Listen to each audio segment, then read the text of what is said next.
예수님께서 우리의 참된 목자이시고 우리 모두는 다 양이지요. 여기서 우리는 양은 목자의 음성을 듣는다라고 그렇게 말씀하고 있습니다. 성경은 하나님을 아는 것을 하나님의 음성을 듣는 것이다 라고 그렇게 표현할 뿐 아니라 하나님의 형상을 보는 것 또는 하나님의 말씀이 우리 안에 거하는 것, 그것을 하나님을 아는 것이다 라고 그렇게 말씀하고 있어요. 어디에 그렇게 기록하고 있다고요? 성경에 요한복음 5장 37절에 보니까 또한 나를 보내신 아버지께서 친히 나를 위하여 증언하시느니라. 너희는 아무 때에도 그 음성을 듣지 못하였고, 지금 누구를 향해서 말씀하시는가요?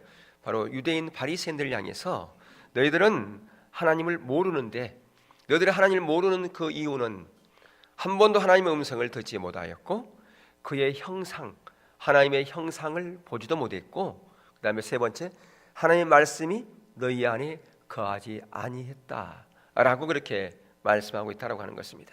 다시 말하면 하나님을 안다고 하는 것은 하나님의 음성을 듣는 것을 포함하고 있고요, 하나님의 형상을 보는 것, 더 나아가서 하나님의 말씀이 우리 안에 거하는 것, 그것을 성경은 하나님을 아는 것이다 라고 이렇게 말씀하고 있어요. 그래서 이렇게 하나님의 선민인, 하나님의 선택받은 하나님의 백성들이 하나님을 몰랐기 때문에 결국 그들은 심판이 왔고, 결국 하나님께서는 온 인류를 다시 구원하기 위해서 독생자 예수 그리스도를 이 땅 가운데 보내주어서 바로 새 이스라엘을 세우셨다라고 하는 것입니다. 바로 그 새 이스라엘이 본문 읽은 본문의 말씀 바로 16절이죠. 또 우리의 들지 아니한 다른 양, 그러니까 우리의 든 양은 하나님의 백성을 얘기하고 있고요, 우리의 들지 아니하는 양은 바로 이방인들을 얘기하고 있습니다. 바로 우리의 들지 아니한 다른 양들이 내게 있어 내가 인도하여 할 테니 그들도 내 음성을 듣고 한 무리가 되어 한 목자에게 있으리라. 바로 그게 어디입니까? 교회지요. 에베소 2장에 바로 이방인과 유다가 하나가, 이스라엘이 하나 되어서 바로 하나가 된 그 공동체가 바로 교회라고, 예수님께서 피 흘려서 세우신 바로 그 교회는 이방인과 유대가 하나 된 바로 한 공동체를 얘기하고 있어요. 그게 바로 새 이스라엘이다.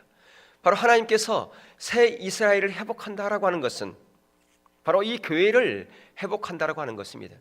그러니까 문자 그대로 이스라엘을 회복한다라고 하는 그 의미보다는 구속사적인 관점에서, 성경의 재창조의 그런 관점에서 보면 새 이스라엘의 회복이라고 하는 것은 바로 교회의 회복을 얘기하고 있어요. 바로 하나님께서는 지금도 교회가 회복되어지기를 원하고 있습니다. 바로 교회인 저와 여러분이 회복되어지기를 원하고 있는데, 회복되어지려면 하나님을 알아야 된다는 거예요. 하나님을 알지 못하면 교회가 절대로 회복되지 못합니다. 근데 회복되려면 이 세 가지가 포함이 돼야 돼요. 하나님의 음성을 들어야 되고, 하나님의 형상을 보아야 되고, 하나님의 말씀이 우리의 머리가 아닌 우리의 가슴에 새겨져야 된다고 하는 거예요. 오늘날 문제는 머리에는 말씀이 있지만 가슴에는 말씀이 없다라고 하는 거예요. 그러면 하나님의 형상을 보지 못하고요, 하나님의 음성을 듣지 못하고, 결국은 그것은 하나님을 알지 못하는 것이다 라고 하는 것입니다. 그래서 여기에 지금 하나님을 모른다는 그 표현 대신에 예수님께서는 음성을 듣지 못하고, 하나님의 형상을 보지 못하고, 다시 말하면 하나님의 형용을 보지 못하고, 하나님의 말씀이 거하지 않는다라고 그렇게 말씀하고 있습니다. 가장 먼저 하나님을 모른다고 하는 것은 결국 하나님의 음성을 듣지 못한다고 하는 것인데, 하나님을 아는 것은 그렇기 때문에 하나님의 음성을 듣는 것이 포함된다라고 그렇게 말씀을 드릴 수가 있습니다. 하나님의 음성 듣는 것과 하나님 아는 것은 밀접한 관련이 있는 것을 우리는 본문을 통해서 보게 되는데요, 거기서 보면 예수님을 자신을 선한 목자로, 우리는 다 양으라고 그렇게 표현하고 있습니다. 자, 거기 우리가 읽지 않았지만 27절에 보면 거기에 이런 말씀이 있어요. 우리 27절 한번 읽어볼까요? 본문 10장 27절, 요한복음 10장 27절 시작. 내 양은 내 음성을 들으며 나는 그들을 알며 그들은 나를 따르느니라. 예, 여기 보면 양에게 요구되는 것이 가장 먼저는 목자의 음성을 들으며 목자를 따르는 것이다, 그렇게 지금 말씀하고 있습니다. 음성을 듣는다고 하는 것은 그분과의 사귐을 얘기한 거예요. 친밀한 교제를 얘기하는 것입니다. 하나님께서 우리를 부르신 가장 주된 목적, 첫 번째가 뭐냐? 바로 예수님께서 하나님과 사랑의 교제를 나눈 것처럼 저와 여러분도 동일하게 예수님과 또는 하나님과 사랑의 교제를 나누기를 원하고 계신다라고 하는 것입니다. 그것이 바로 하나님께서 우리를 부르신 주된 목적이다라고 하는 거예요. 그러니까 우리를 부르신 주된 목적은 바로 친밀한 사귐에 있는 거예요. 하나님과 관계 가운데 있는 거예요. 관계로 우리를 부르셨어요. 하나님께서 우리를 부르신 것은 어떻게 부르셨다고요? 관계로 부르신 거예요. 그러니까 기독교의 첫 출발은 관계로부터 시작되어지는 거예요. 기독교의 첫 단추는, 신앙의 생활의 첫 단추는 하나님과 관계로부터 시작되어지는 거예요. 만약 우리 신앙생활을 하나님과 친밀한 관계로부터 시작되지 않으면 그 모든 것은 다 종교생활이 되어버릴 수가 있어요. 세상의 모든 종교는요, 관계로부터 시작되지 않아요. 뭘로부터 시작되느냐? 의식으로부터 시작되어져요. 뭘 하고 안 하는 것로부터. 근데 예수님께 제 아들을 부르시는 것도요, 가장 먼저 예수님과 함께 하고 있는 것이 첫 번째 목적이에요. 두 번째, 그들에게 전도하고 사역하는 것, 그것은 두 번째입니다. 가장 먼저는 예수님과 함께 하는 것, 바로 우리를 부르신 가장 주된 목적은 주님과 함께 있는 것, 그분과 친밀한 사귐 가운데 있는 것, 그게 첫 번째 목적이라 그 말입니다. 그렇게 주님과 친밀한 사랑의 교제 가운데 있을 때 그분의 의도를 알게 되는 거예요. 그분의 목적을 아는 거예요. 하나님의 마음을 아는 거예요. 그분께서 이 시대를 향한 마음이 어떤 마음인지 알게 되는 거예요. 그래서 두 번째, 따라가게 되는 거예요. 뭘 따라간다고요? 그분의 의도를 따라가게 되는 거예요. 그분의 목적을 따라가는 거예요. 우리가 주님을 따른다고 하는 것은 다른 게 아니에요. 이 시대를 향한 하나님의 비전을 따라가는 것이 주님을 따라가는 삶이에요. 그게 신앙이에요. 그게 우리의 삶이에요. 근데 우리가 이런 부분을 너무 놓치고 있다 그 말이에요. 주님을 따른다고 하는 것은 다른 게 아니에요. 이 시대를 향한 그분의 의도와 목적, 그걸 따르는 거예요. 성경의 인물들을 보세요. 성경의 인물들은 그 시대를 향한 하나님의 의도와 목적을 알아서 거기에 동참했잖아요. 아브라함도 마찬가지고요, 모세도 마찬가지고, 모세는 그 시대에 바로 애굽에서 종살이했던 그 백성들, 아브라함에게 약속했던 그 400년, 430년 찼을 때 그들을 회복하기 위한 하나님의 계획이 있었어요. 그 계획을 위해서, 그 목적을 위해서 누구를 불렀어요? 모세를 불러서 모세를 사용하지 않습니까? 바울도 마찬가지예요. 베드로도 마찬가지입니다. 성경의 인물도 다 마찬가지예요. 노아도 마찬가지예요. 노아가 사용되어진 것은 하나님의 계획이 그 당시에 모든 인류를 물로 심판하기 위한 하나님의 의도와 목적이 있었어요. 그 목적을 위해서 노아를 부른 거예요. 친밀한 교제 가운데서 하나님을 따랐죠. 하나님을 따랐다는 것은 그분의 의도와 목적을 따라가는 거라고 말이에요. 오늘도 마찬가지예요. 우리가 주님을 따른다고 하는 것은 그분과 친밀한 교제 가운데 있음으로 말미암아 이 시대를 향하는 하나님의 의도와 목적, 그걸 보고서 따라가는 거라 그 말이에요. 그게 바로 양이 해야 될 두 가지 이유라 그 말이에요. 양이 왜 존재하는가? 그걸 분명히 알아야 돼요. 우리 모두는 다 양입니다. 우리의 참된 목자는 예수님이고요. 예. 그러니까 이게 우리의 목표가 되어야 된다라고 하는 겁니다. 예수님께서 자신을 목자로 우리를 양으로 비유한 이 비유는 바로 하나님과 친밀한 사랑의 교제, 그리고 그 사랑의 교제를 통해서 하나님의 의도를 알고 따라가는 것, 이 두 가지, 이게 여기서 핵심인데 바로 저와 여러분의 신앙생활하는 핵심도 이거다라고 하는 것을 놓쳐서는 안 된다라고 하는 것입니다. 자, 그래서 이 부분을 우리가 늘 기억하면서 생각할 것은 뭐냐면, 우리가 안다라고 하는 그 개념, 여러 번 강조하지만요, 이 안다라고 하는 개념, 성경에서의 안다라고 하는 개념은 이론으로 아는 것을 안다라고 하는 게 아니라는 말이에요. 예. 성경에서 안다고 하는 개념은 실제로 아는 것을 안다라고 그렇게 말씀하고 있어요. 사무엘상 3장에 보면요, 어린 사무엘에게 하나님이 찾아오셔서 그를 부르십니다. 사무엘아, 사무엘아, 그를 불러요.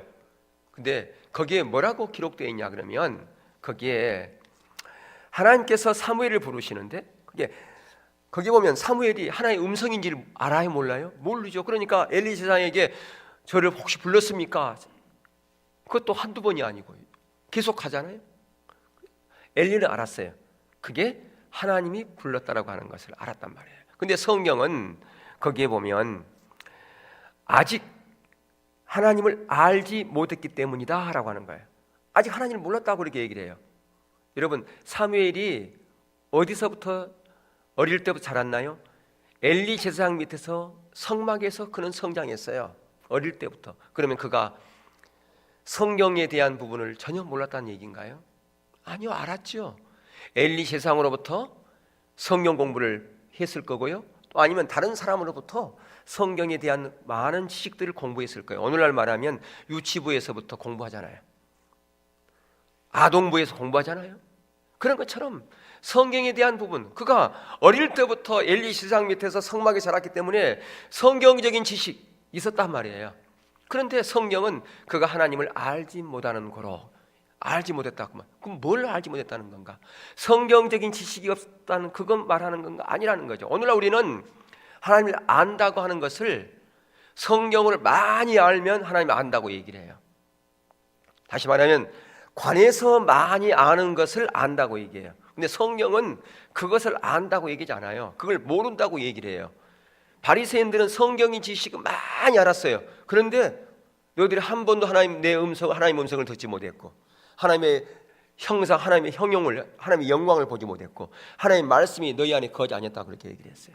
그들은 성경 박사인데, 성경을 암송하고 있는 사람들인데, 구약 성경 전체를 다 암송한 사람들인데 그들이 하나님을 모른다 그렇게 얘기를 했어요. 그러니까 성경에서 하나님을 아는 것과 우리가 하나님을 아는 것에 대한 이 차이는요, 하늘과 땅만큼 차이가 있는 거예요. 근데 우리는 많은 경우에 성경에 대한 어떤 부분을 좀 알면, 지식으로 알면 하나님을 안다고 생각을 해요. 모르고 있으면서 불구하고. 자, 그러니까 오늘 말씀을 보면서 내가 과연 하나님을 알고 있는지 모르고 있는지를 볼 필요가 있어요. 다시 말하면 엘리 제사장 밑에서 자라난 그 사무엘이지만 이제까지 한 번도 하나님과 개인적인 만남을 통해서 사귐이 없었다 그 말이에요. 실제로 만난 적이 한 번도 없었다. 그것을 지금 성경에서는 하나님을 알지 못하는 거로 그렇게 표현하고 있다라고 하는 것입니다. 하나님은 인격체십니다. 하나님은 인격체이기 때문에 우리와 사귐을 통해서 하나님을 아는 겁니다. 그러나 이 간에서 아는 것도 중요해요. 이 간에서 알을 통해서 이게 하나의 매개체가 되는 것이니까, 실제로 중요한 것은 성령의 조명을 통해서 하나님을 알아야 그게 아는 것이 되는 것이다 라고 하는 겁니다. 그래서 신구약을 통틀어서 성경에 나오는 모든 인물들은 다 실제적인 개인적인 하나님과의 만남이 있었어요. 아브라함이 그렇죠. 모세가 그렇죠. 기도원도 그렇고 성경에 나와 있는 바울이나 모든 이런 사람들이 다 하나님과 개인적인 만남을 통해서 하나님을 알게 되었다라고 하는 겁니다. 우리가 머리로 아는 것과 실제 관계로 아는 것은 너무나 큰 차이가 있어요. 하나는 이론이고 하나는 실제고, 하나는 생명이고 하나는 우리에게 생명도 아무런 생명 주지 못하는 거고, 하나는 조화고, 여러분 앞에 꽃 있지요? 이게 조화예요. 조화. 이건 조화인데 아름답잖아요. 예. 근데 이게 만약에 나무로 된 조화도 있어요. 우리 여러분이 교회 딱 들어오면 게시판 좌우에 나무가 있잖아요. 진짜 나무처럼 보이죠? 근데 그것은요, 꽃이 필 수가 없어요. 열매가 안 맺혀요. 왜? 가짜니까. 그냥 형상을 이렇게 똑같이 만들어 놨으니까. 그거 같은 거예요. 그러나 앞에 있는 이 나무는 진짜이기 때문에 물을 줘야 돼요. 저건 물 주면 안 돼요. 물 한 번도 준 적이 없어요. 예. 생명이 없으니까. 바로 이만큼 머리로 아는 것과 실제로 아는 것은 차이가 있는 거라고 말이에요. 그래서 오늘날 우리들이 가지고 있는 문제는 뭐냐 하면, 하나님을 알면 하나님의 음성을 듣고 하나님의 의도를 따라가야 되는데 전혀 그런 게 없다라고 하는 거예요. 그게 오늘날이 문제라고 하는 거예요. 두 번째, 하나님을 아는 것은 하나님의 영광을 보는 것이 포함됩니다. 요한복음 7장 37절에 예수님은 당시 유대인들을 향해서 너희들은 하나님의 형용을 보지 못했다. 아까 5장 37절에는 너희들이 하나님의 형상을 보지 못했다 그렇게 얘기를 하죠. 하나님의 형상을 보는 것, 하나님의 형용을 보는 것은 밀접한 관련이 있어요. 형용을 본다는 것은 하나님의 영광을 본다는 얘기인데요. 형상은 뭐냐? 하나님의 그분의 형상이에요. 근데 하나님의 형상이 있나요? 하나님의 영이기 때문에 형상이 없어요.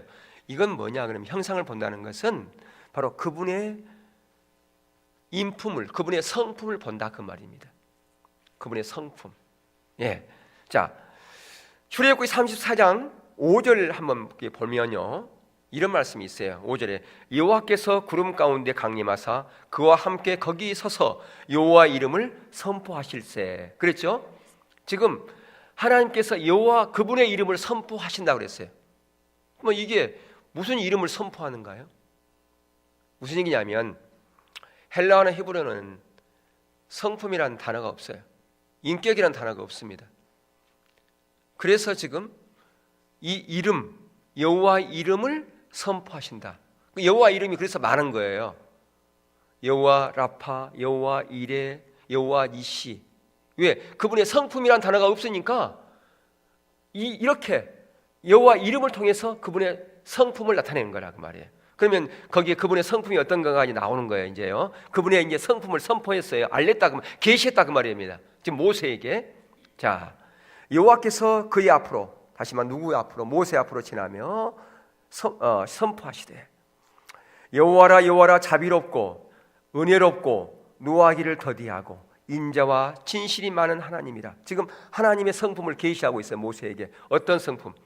자비롭고 은혜롭고 노하기를 더디하고 인자와 진실이 많은 하나님, 그분의 성품을 지금 알려주시고 있나 그 말입니다. 인자를 천대까지 베풀며 악과 가실과 죄를 용서하리라 하면서 하나님의 성품, 하나님께서 오신 거예요. 인격적으로 오셨다 그 말입니다. 그러니까 그 하나님의 영광을 본 거예요. 그랬을 때 모세가 급히 땅에 엎드려 경배하며 이르되 주여 내가 주께 은총을 입었거든 원하건대 주는 우리야 통행하시옵소서. 우리의 죄를 용서하시옵소서. 이렇게 지금 고백하고 있죠. 그러니까 이름은 단순히 호칭이 아니라는 거죠. 예, 우리의 이름은 단순히 호칭이지만 하나님은 이름은 단순히 호칭만이 아니라 그분의 이렇게 성품을 나타내고 계신다라고 하는 것을 볼 수가 있습니다. 자, 근데 여기서 모세의 반응을 우리가 볼 수가 있는데요. 모세가 어떻게 반응합니까? 단순히 지식적으로 아는 것 때문에 반응했습니까? 지식적으로 아는 것 때문에 그가 납작 엎드리면서 하나님을 경외하고 그렇게 경배하고 그렇게 하는가요? 하나님의 영광을 보았기 때문에, 하나님의 형상을 보았기 때문에, 그분의 성품을 인격적인 만남을 통해서 보았기 때문에 납작 엎드린다 그 말입니다. 주님 앞에 모든 주권을 다 내어드리고 있다 그 말입니다. 영광 중에 이렇게 있으면 우리는 그분 앞에 납작 엎드릴 수밖에 없어요. 두 손 둘 수밖에 없어요. 내 힘으로는 안 돼요. 내 지혜로는 안 돼요. 내 능력으로는 안 돼요. 하나님의 은혜가 아니면 안 돼요. 그렇게 하나님 앞에 경외함으로 설 수밖에 없다라고 한 말입니다. 왜 우리가 하나님의 두 손 못 드냐? 여전히 내 주권 붙잡고 있느냐? 내가 여전히 붙잡고 있는 내 지혜 붙잡고 있고 내 경험 붙잡고 있고 내 것을 여전히 붙잡고 있느냐?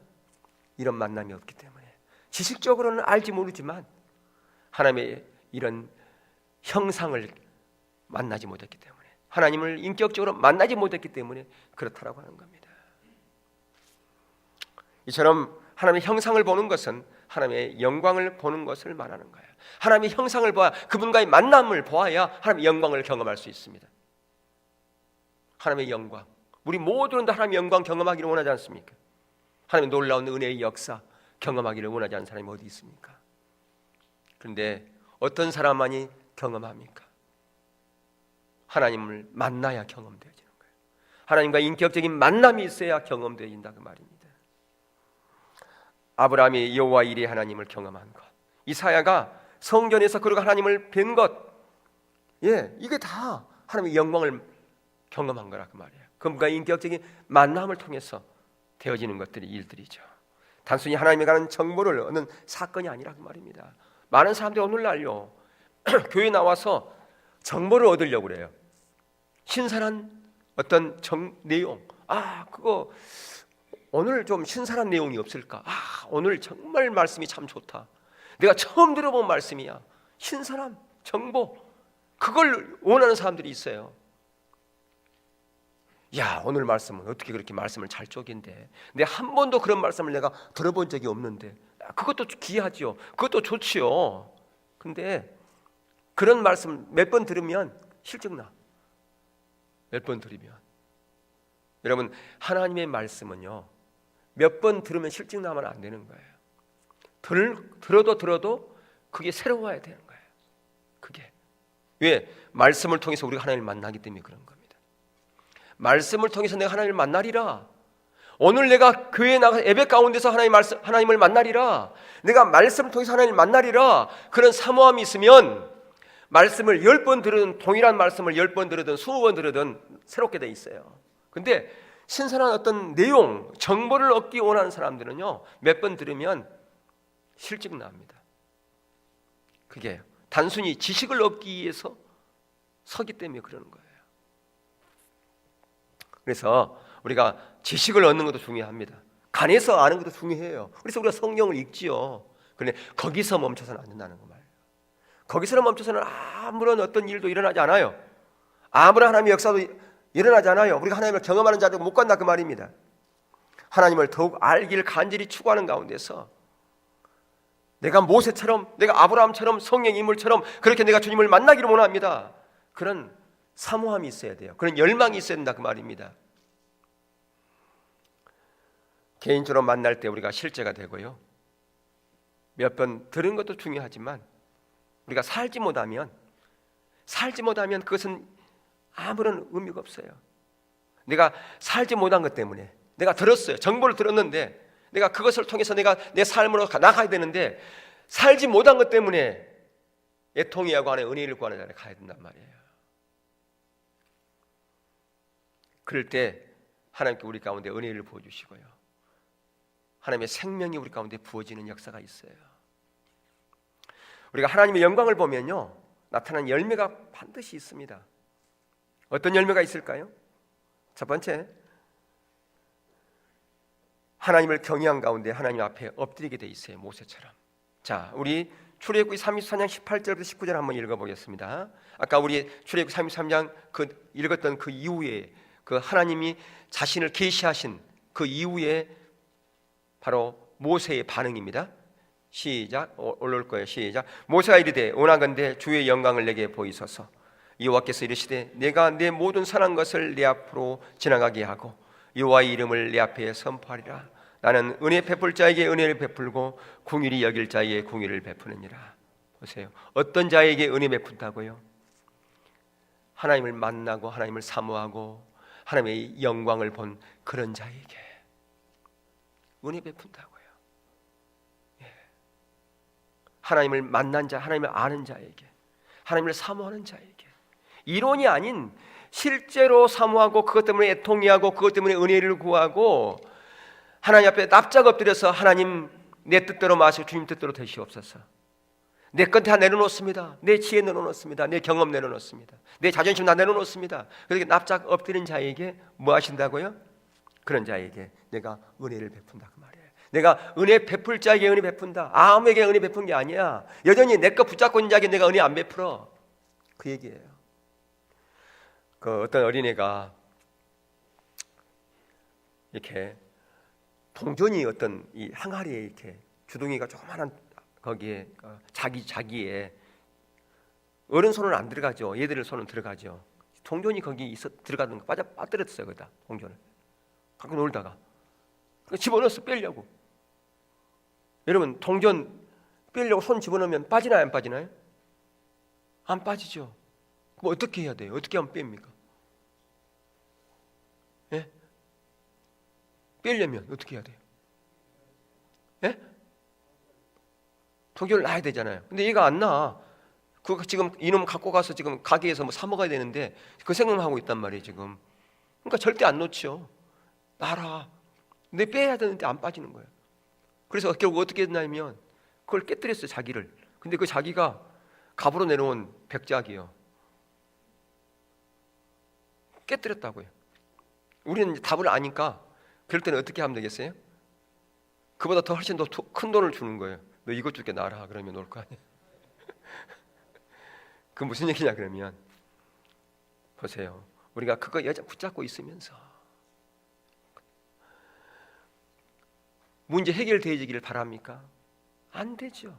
그걸 놔야 문제가 해결되어지는데 우리가 여전히 그거 움켜잡고 이거 하나님 빼주세요. 내가 움켜잡고 있는데 어떻게 빼줘요? 빠져요 이게요. 내가 붙잡고 있는데, 내 욕심 가운데 있는데 이게 어디 빠지나요? 안 빠지죠. 근데 우리가 그렇게 기도하는 거예요. 하나님 제발 이게 좀 여기서 빠지게 해주세요. 이게 지금 나를 붙잡고 있고 이걸 좀 이 돈을 내가 써야 되는데 이게 지금 안 빠져서 이 돈을 못 쓰고 있습니다. 이거 빨리 제거해 주세요. 그렇게 하나님께 기도하는 거예요. 빠져요 안 빠져요? 10년이 간다고 빠집니까? 기도한다고 빠져요 안 빠지지? 내가 넣으면 빠지죠. 그게 넣으면 우리가 너무나 그렇게 살아가는 경우 너무 많아요. 예. 그래서 우리가 하나님 앞에 모세가 신발을 벗었던 것처럼 신발을 벗어야 돼요. 내 주도권을 다 내려놔야 그 말입니다. 내 하나님 앞에 모든 주권을 드려야 돼요.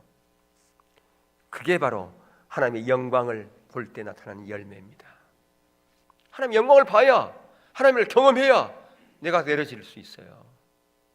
두 번째, 우리가 이사야처럼 그 시대를 향한 하나님의 의중을, 하나님의 영광을 볼 때 알게 되는 거예요. 이사야 선지자가, 그가 제사장님 선지자였죠. 그가 하나님 앞에 예배드리다가 하나님의 영광을 봤어요. 하나님의 보좌를 봤지 않습니까? 그때 하나님의 의도와 목적을 분명히 알았어요.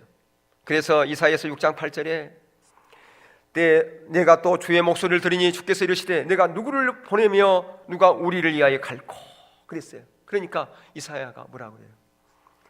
내가 이르되 내가 여기 있나이다. 나를 보내소서. 그러지 않습니까? 나를 보내소서.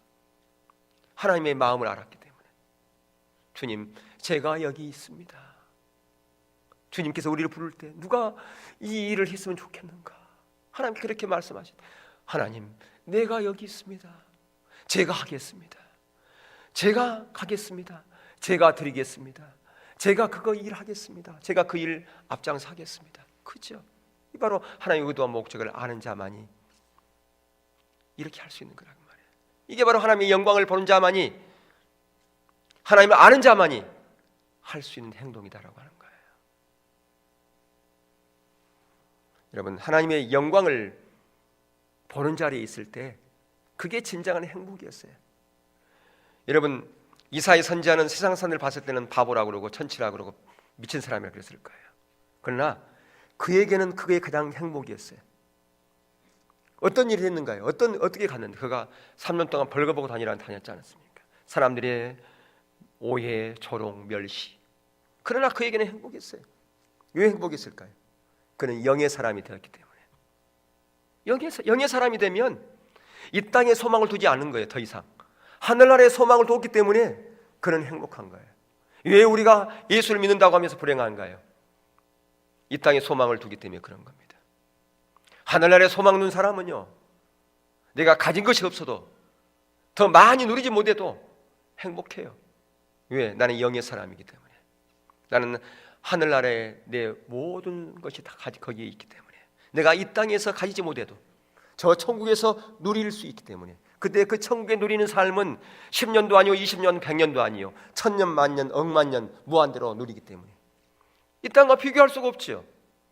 바로 영의 사람은 그렇기 때문에 이 땅에서의 그 모든 것을 가지려고 하지 않아요.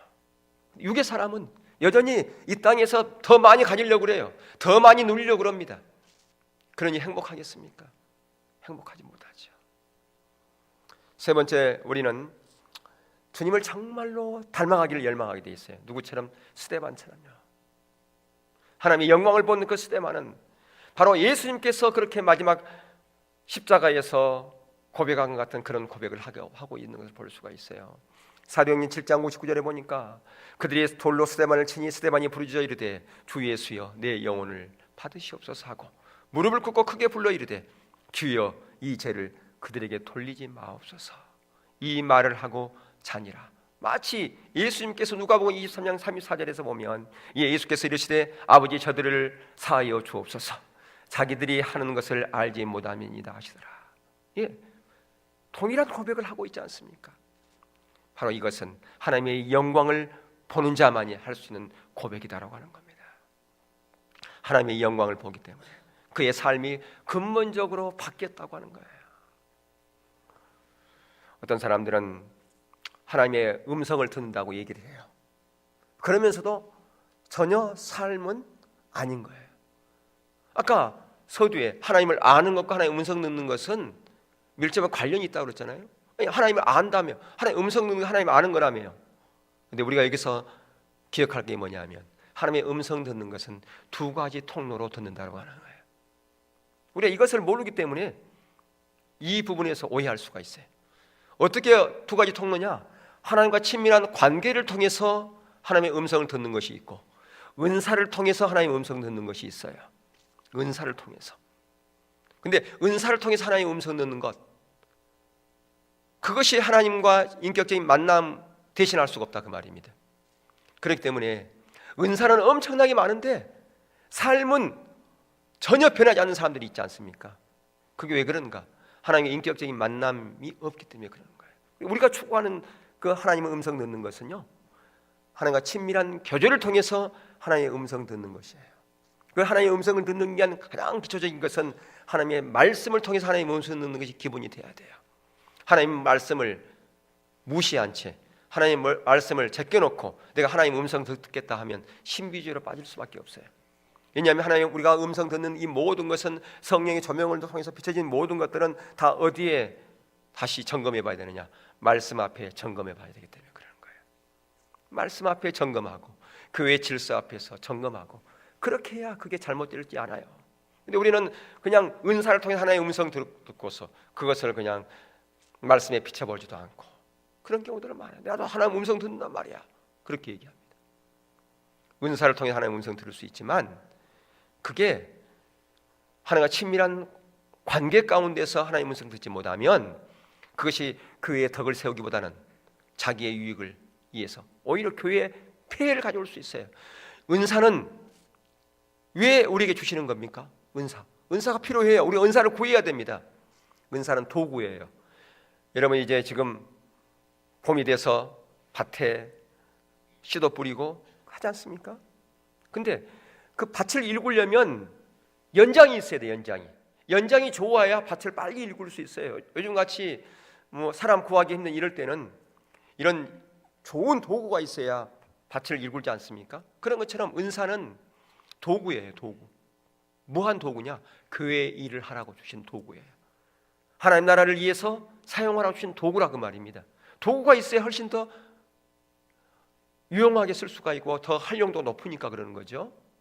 근데 그 은사를 마치 자기를 위해, 자기 유익을 위해 쓰는 사람들이, 훈장처럼 달고 다니는 사람들이 있어요. 만약에 여기에 큰 새스랑 달고 다니고 그것 앞에다 달고서 훈장처럼 다니는 사람이 있으면 다 웃긴다고 그럴 거예요. 낫을 여기다 달고 다녀, 2개, 3개. 그건 달고 다니라는 게 아니라 일하라고 주신 연장이란 말이에요. 도구란 말이죠. 어떻게 쓰라고요? 교회의 덕을 세우고, 교회를 세우고, 공동체의 다른 사람들을 섬기라고 주신 도구라는 거예요. 그게 은사예요. 근데 그래서 우리가 하나님의 인격적인 만남이 없는 사람이 은사 주어지면 꼭 잘못 사용해요.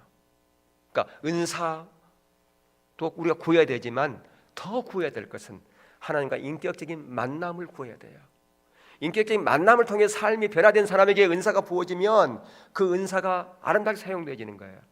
그러니까 어떤 분이 그런 얘기를 해요. 은사가 만약에 10이다. 그럼 인격이 5인 사람이 이 은사가 10이면 얼마의 유익을 가져오느냐? 50의 유익을 가져와요. 근데 은사가 100인 사람이 100이. 근데 그 사람의 인격은 마이너스 1이야. 그러면 마이너스 100의 해악을 끼쳐요. 잘 아셔야 돼요, 이게요. 그러니까 인격이 성숙되지 않는 사람이 은사 받으면 오히려 해를 끼친다니까요. 그러니까 은사도 중요하지만 먼저 우리가 인격적으로 변화되지는, 성숙되지는, 그게 더 우선이라는 거예요. 자, 그래서 어떻든 우리가 하나님을 영광을 보는 그런 자리에 갈 뿐 아니라 바로 삶이 변화되지는 그런 자리로 가야 되는, 그게 바로 하나님을 아는 것인데요. 우리가 개인적으로 하나님을 아는 만큼 우리는 하나님을 신뢰할 수 있고요, 우리의 삶 가운데서 하나님을 경험하게 되고요, 우리가 하나님이 어떤 분인가를 더 실질적으로 알게 되는 겁니다. 어떻게 압니까? 바로 하나님은 여호와 이레의 하나님, 여호와 니시의 하나님, 그분은 신실하시고 거룩하신 하나님, 우리의 필요를 채우신 하나님, 그 하나님을 우리가 개인적으로 실제적으로 알게 된다는 겁니다. 우리 만남을, 하나님과 만남을 통해서. 근데 우리가 하나님을 많은 사람들이 안다고 얘기해요. 다시 하나님을 사랑합니까? 예, 사랑하지요. 하나님을 압니까? 아, 제가 하나님을 알지요. 근데 이런 부분에서 되어지 않았다면 하나님을 아는 게 아닙니다. 하나님을 아는 게 아니에요. 자, 마지막으로 하나님을 아는 것은 하나님의 말씀이 우리 안에 거하는 것과 깊은 관계를 가지고 있다. 예수님은 유대인들에게 그들이 하나님을 모른다는 말씀 대신에 하나님의 말씀이 그들 속에 거하지 않는다, 그렇게 말씀하고 있어요. 그 말씀을 유대인들이 들었을 때에, 예수님의 그 말씀을 들었을 때에 유대인들은 콧방귀를 뀌었을 거예요. 우리같이 하나님의 말씀이 우리 안에 거하는 자가 어디 있어? 왜? 우리는 구약 성경 전체를 다 암송하고 있고 아침 저녁으로 하나님의 말씀을 묵상하고 있고 우리는 가르치고 있고 연구하고 있는데 우리 가운데 하나님의 말씀이 없으면 어디에 있단 말인가? 예, 그들에게 하나님의 말씀이 있기는 있었어요. 어디에 있었어요? 머리에 있었어요. 머리에는 가득했어요. 근데 그들의 삶 가운데 없었단 말이에요. 그들 가운데 가슴에 없었다는 얘기예요. 삶에 없었다는 거예요. 하나님의 말씀이 없었다는 것은 이론으로 몰랐다는 얘기가 아니에요. 그들의 삶 가운데 하나님의 말씀이 없었다는 그 말이에요. 연구하고 암송하고 배우는 거 중요해요. 그걸로 끝나면 안 된단 말이에요. 어떤 사람들은 배우기를 참 좋아하는 사람이 있어요. 열심히 연구하는 거 좋아하는 사람이 있어요. 근데 그걸로 끝나면 아무런 의미가 없어요. 그 배워서 뭐 하게요? 배워서 뭐 어디에 쓰려고요? 많이 배워서 그걸 사용하지 않으면 그건 아무런 의미가 없다, 그 말이에요. 여러분, 도울 이용욱 씨인가요? 그분은 신학자예요. 신학자, 신학 교수입니다. 신학 교수예요. 근데 그거 하나님이 인정하는가요? 인정 안 하잖아요. 배우는 것이 우리의 삶을 변화시키는 게 아니라는 거예요. 이번에 그분이 대통령 하하라고 그렇게 얘기했더만요, 보니까. 근데 그거 보면서 제가 그분이 신학교 교수인 건데, 석자 교수인 건데, 내가 오늘 어제인가 그젠가 처음 알았네요. 그러니까 신학교 교수일지는 몰랐어요.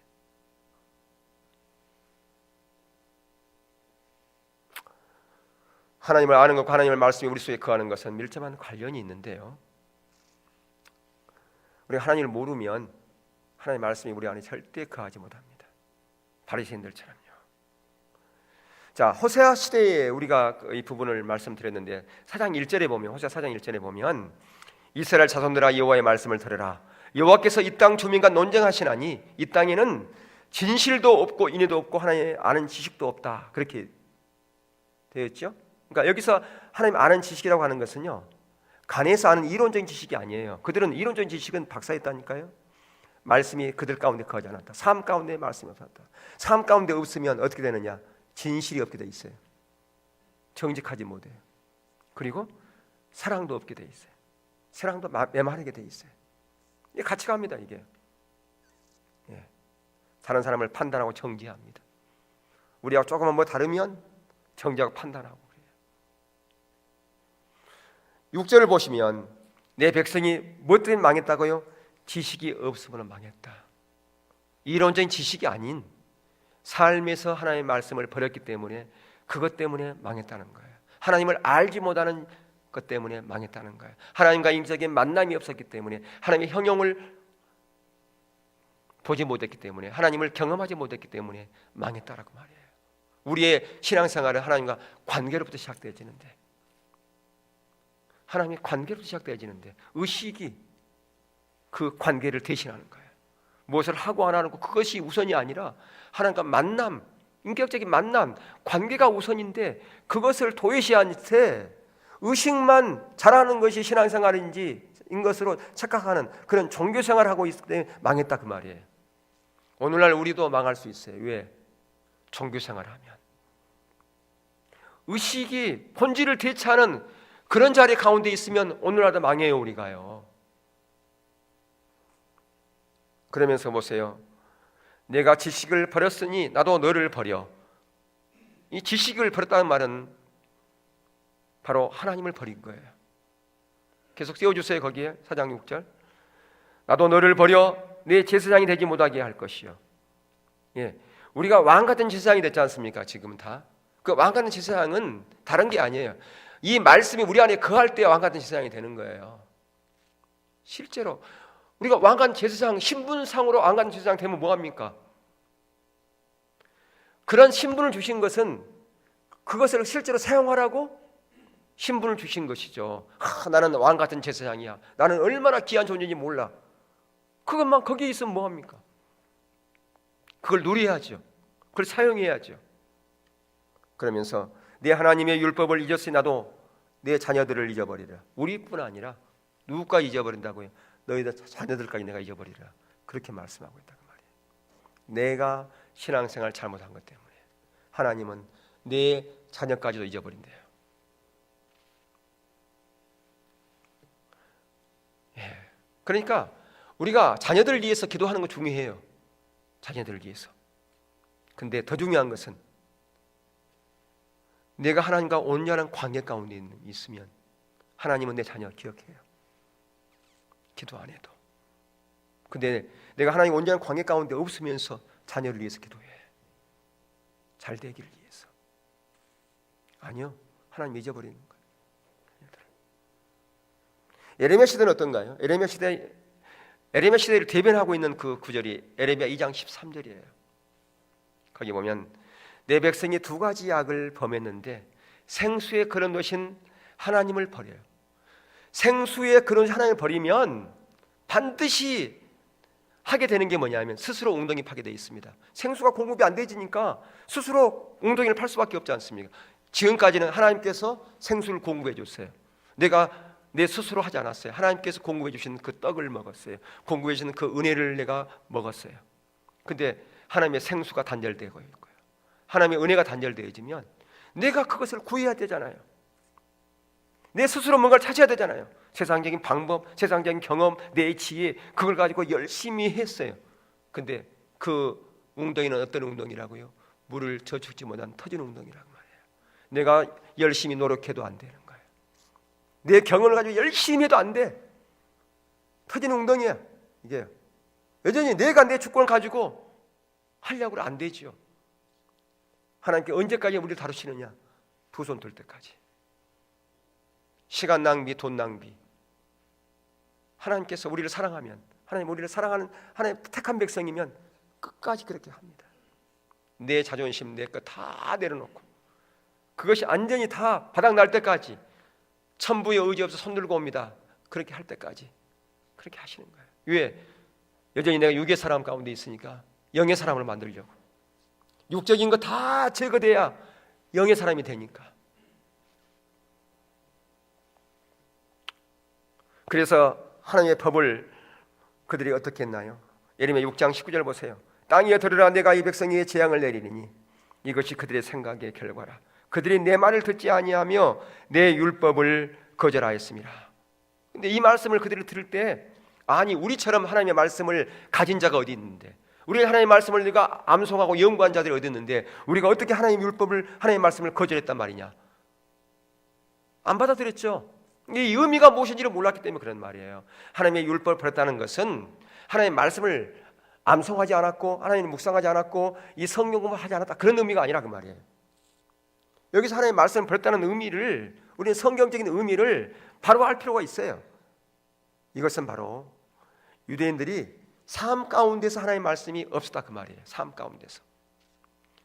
교회 안에서는 신앙생활을 하는데 교회 밖에서는 신앙생활 안 했다 그 말이에요.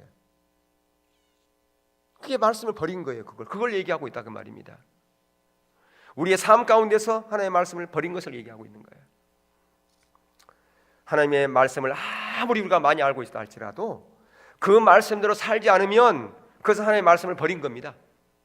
하나님은 우리의 입술의 소리를 듣는 것이 아니라 우리의 행동의 소리를 듣기 때문에 그렇습니다. 우리의 행동이 우리가 하나님을 믿는가 안 믿는가를 나타내게 되는 거예요. 내가 하나님을 무엇을 믿는가, 하나님을 내가 신뢰하고 있는가, 무엇을 나타나는가, 우리 입술을 통해서 아니에요. 우리의 삶을 통해서, 우리 행동을 통해서 그게 나타나기 때문에 그렇습니다. 바로 거기서, 그런 삶의 자리에서 하나님의 말씀을 버렸다 그 말이에요. 율법을 버렸다는 얘기가. 근데 우리는 내가 성경 많이 알고 내가 헌신하고 봉사 많이 했기 때문에 나는 하나님의 말씀을 버리지 않았다고 생각을 해요. 근데 실제 삶에서는 전혀 딴판으로 살아가면서도 그게 하나님의 말씀을 버린 거라 그 말이에요. 그런 사람들에게 당신 하나님을 사랑합니까? 하나님을 압니까? 내가 하나님을 사랑하니까 교회 나오죠. 내가 하나님을 알지요. 내가 성경 공부를 얼마나 많이 했는데요. 동일하게 똑같이 지금 예수님께 바리새인들을 향해서, 또한 하나님께서 호세아 시대나 예레미야 시대에 하셨던 그런 동일한 그런 이해를 가지고 답을 합니다. 왜요? 우리가 하나님의 그 사랑의 의미가, 하나님을 안다는 의미가 그만큼 가려져 있기 때문에 그렇습니다. 우리가 하나님의 가난 어떤 진리에 대해서는 동의할지 모르지만 실제로 하나님을 알지 못하는 경우가 너무 많습니다. 실제로 믿지 않는 경우도 너무 많습니다. 하나님을 신뢰하지 못하는 경우가 너무 많다고 말입니다. 그건 실제로 우리가 믿음 생활은 아닌데도 불구하고 믿음 생활을 하고 있다고 생각하는 거예요. 종교 생활하고 신앙 생활은 달라요. 하나님을 신뢰하는 믿음과 우리의 종교 생활은 달라요. 그건. 우리의 삶은 신앙입니다. 우리 삶은 신앙이에요. 하나님을 아는 것과 삶은 나눠지지 않습니다. 그래서 원하기는 오늘 우리가 말씀을 이렇게 나누면서 이것은 어떤 특별한 사람에게만 해당되는 말씀이 아니고 가장 먼저는 저에게 주신 메시지고 오늘 사랑하는 저와 여러분에게 주신 메시지라고 하는 사실을 기억하셔야 돼요. 이것은 특별한 어떤 사람에게 주신 메시지가 아니에요. 저에게 주신 메시지고 여러분에게 주신 메시지라 그 말입니다. 우리가 이것을 놓치면 안 된다 그 말이에요. 왜 하나님께서 이 메시지를 주는가? 하나님은 이 시간에 하나님께서 실제의 자리로 우리를 초청하고 있는 거예요. 진정한 진리의 자리를 우리를 초청하고 있는 거라 그 말이에요. 세상에 어둠이 가득하고 있는 이 가운데, 비진리가 난무하는 이 세상에서 참된 진리 가운데로 나오길 원하시는 하나님의 메시지인 것을 여러분 기억할 필요가 있습니다. 그래야 우리가 살기 때문에, 그래야 우리가 진정한 생수를 맛볼 수 있기 때문에 그렇습니다. 하나님의 형상을 볼 수 있기 때문에 그렇습니다. 하나님을 경험해야 되지 않습니까? 성경에 나와 있는 인물들만 하나님을 경험하는 게 아니에요. 성경에 나와 있는 사람들은 참 좋았겠다. 단순히 역사책을 읽는 게 아니라 그 말입니다. 이 하나님의 말씀은 그분의 이야기예요. 그분의 이야기는 예수님 시대에만, 아니 모세 시대에만, 아브라함 시대에만 있는 게 아니라 오늘 살아가는 저와 여러분에게 동일하게 이 역사는 나타나고 계신다고 하는 거예요. 왜? 하나님은 살아계시기 때문에, 하나님은 지금도 일하고 계시기 때문에, 지금도 여러분 가운데 그런 놀라운 일들을 행하기를 원하고 계시기 때문에 그렇다는 겁니다. 바로 그러한 하나님을 경험하는 자리에 우리가 가야 되지 않습니까? 그런 열망, 그런 욕심이 여러분 있어야 된다 그 말이에요. 다른 욕심이 아니라, 하나님 내가 예수 믿으니까 저에게 문제 해결해 주시고요, 제가 회사에서 진급하게 해주시고요, 돈 많이 벌게 해주세요. 그게 아니라는 거예요. 그건 이방인들이라 구하는 거예요. 그건요, 이방인들이나. 가장 먼저 우리가 하나님을 내가 알아야 되겠습니다. 하나님을 경험해야 되겠습니다. 내가 실제적으로 하게 되겠습니다. 내가 생수를 내가 맛봐야 되겠습니다. 날마다 삶 가운데서. 그러한 사모함으로 주 앞에 설 수 있기를 축복합니다. 그러기 위해서는 여러분들이 하나님 말씀 앞에 떠는 자세가 필요해요. 오늘도 여러분들이 하나님의 전파되는 이 하나님 말씀 앞에 떠는 자세가 필요해요. 하나님 말씀이기 때문에 내가 그 말씀도 내가 행하기를 원합니다. 저에게 은혜를 부어주세요. 그 말씀은 나에게 너무 부담스러워. 그 중에서 내가 이런 부분을 내가 받아들 수 있겠는데, 이런 선별적으로 취하는 자세 버리십시오. 그게 내게 너무 부담스러워. 그 나중에 내가 해야 되겠어. 일단 내가 이런 일을 다 해놓고 난 다음에, 그게 아니라 말씀 앞에 떠는 자세. 하나님의 말씀이면 내가 기꺼이 순종하겠습니다. 그런 자세가 필요하다 그 말이에요. 그리고 그렇게 결단했다면 하나님 은혜를 구하세요. 하나님, 제가 이렇게 결단하고 이제 한 발을 내드리려고 그러는데 하나님 제게 은혜 주셔야 됩니다. 그러니까 내가 나아가려고 그럽니다. 어떠한 대가가 지불된다 할지라도, 어떤 사람이 나를 그것 때문에 바보라고 그러고 제정신이 아니라 그러고 그런 어떤 멸시와 그런 조롱이 온다 할지라도 내가 이렇게 가겠습니다.